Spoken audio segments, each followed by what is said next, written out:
పరిశుద్ధుడైన మా పరలోకపు తండ్రి, మీ దివ్యమైన గ్రంథమైన ఈ వాక్యాన్ని ధ్యానించడానికి మీరు నాకిచ్చిన ఈ సమయం కొరకు మీకు కృతజ్ఞతాస్తుతులు చెల్లిస్తున్నాను.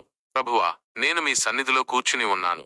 ఈ లోకపు చింతలు, గందరగోళపు ఆలోచనలు నా మనస్సును పీడించకుండా నా హృదయాన్ని మీ వాక్యంపై పూర్తిగా కేంద్రీకరించేలా నాకు సహాయం చేయండి. యేసు నామములో అధ్యయనానికి అడ్డుగా ఉండే అపవిత్రమైన ఆలోచనలు, నిద్రమత్తు, అపసవ్యమైన ఆలోచనలు మరియు సాతాను శక్తుల ప్రభావాన్ని నేను ఖండిస్తున్నాను. పరిశుద్ధాత్మ, మీరు మాకు సత్యములోనికి నడిపించే సలహాదారుడు. దయచేసి నా జ్ఞాననేత్రాలను తెరవండి. నేను చదివే వాక్యంలోని లోతైన అర్థాలను, ఆధ్యాత్మిక సత్యాలను గ్రహించడానికి, అర్థం చేసుకోవడానికి నాకు సహాయం చేయండి.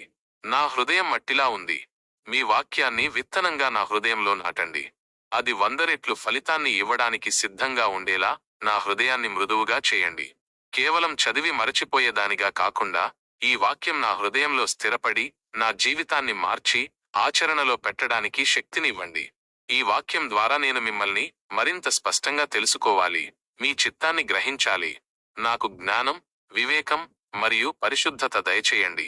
నా అధ్యయనం మీకు మహిమను తెచ్చునుగాక. యేసుక్రీస్తు శక్తివంతమైన నామంలో ప్రార్థిస్తున్నాను. ఆమేన్.